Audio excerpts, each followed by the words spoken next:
I expect you heard about the difference it made when they reintroduced wolves to Yellowstone Park.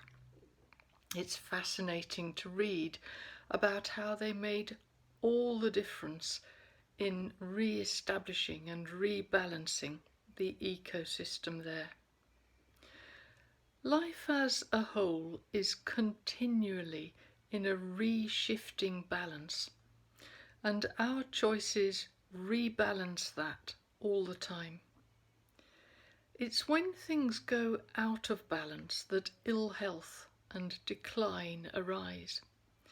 That's why health professionals recommend us to eat a balanced diet, including whole foods that have the balance of nutrients as they occur in nature.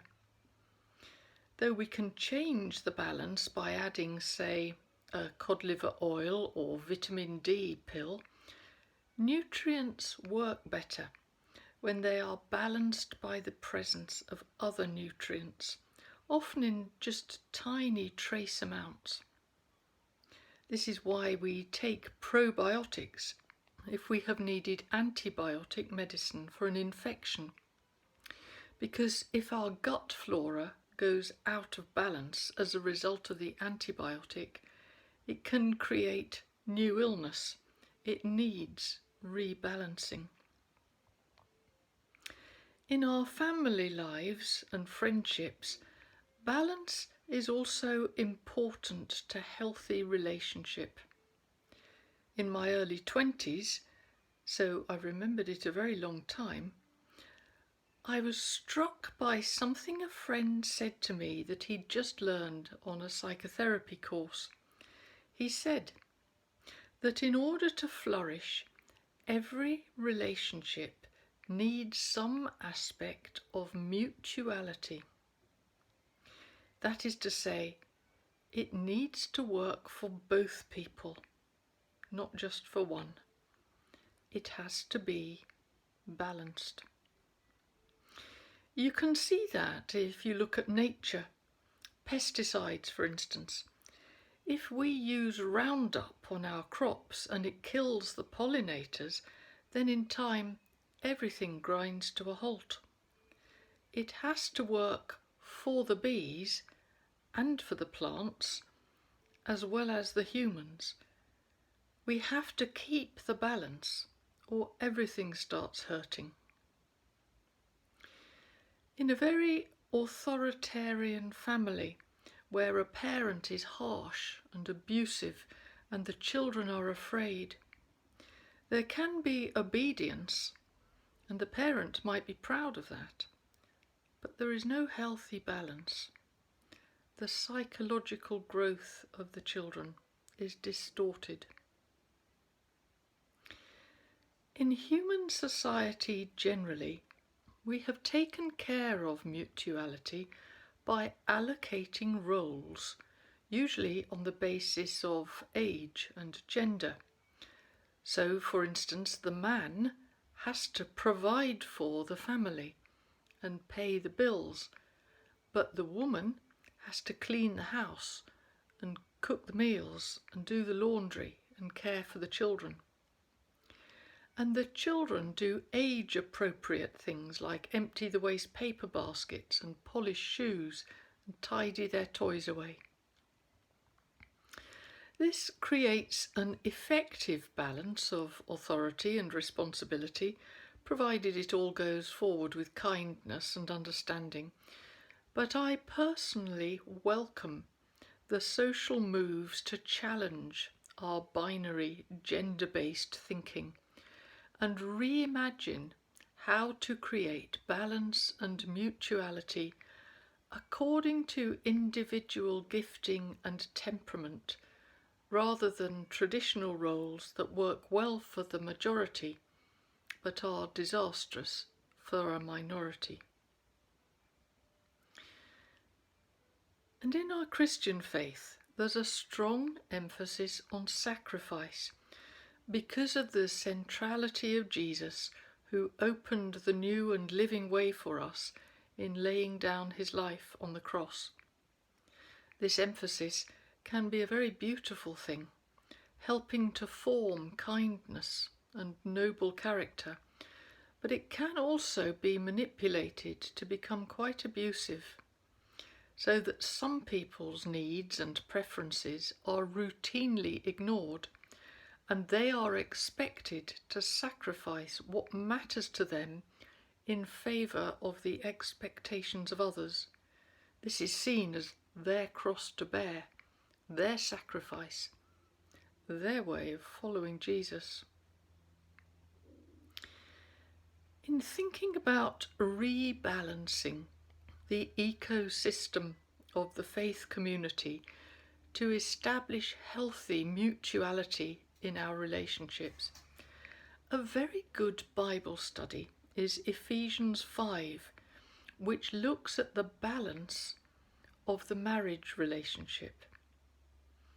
Paul, always concerned to maintain orderly and respectable conduct, encourages wives to submit to their husbands as the church submits to Christ.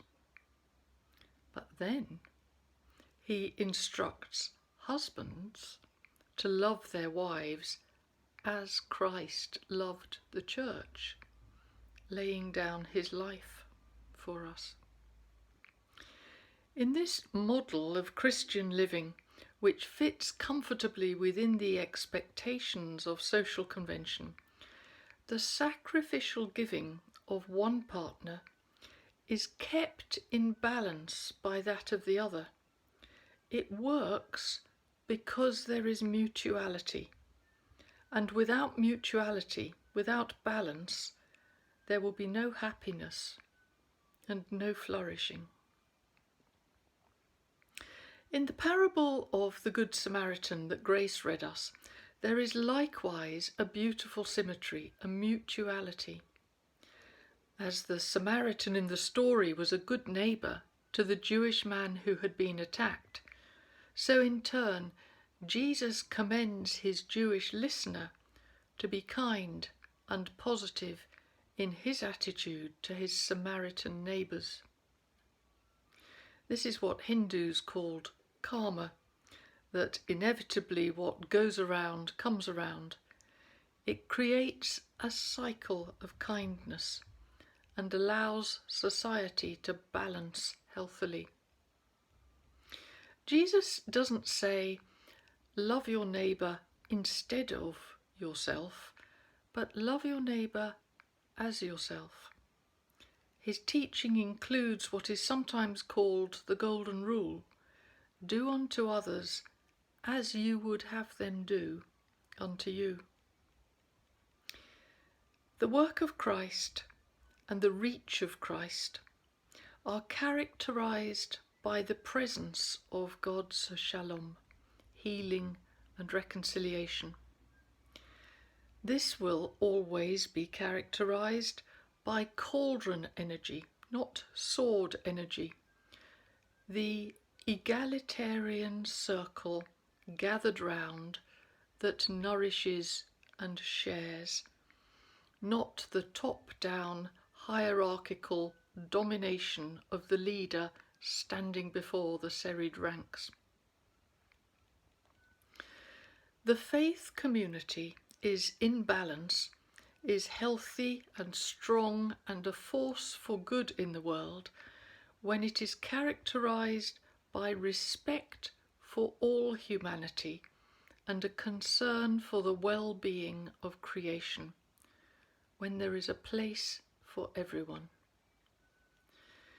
When Jesus calls us to love one another, he means exactly that, one another.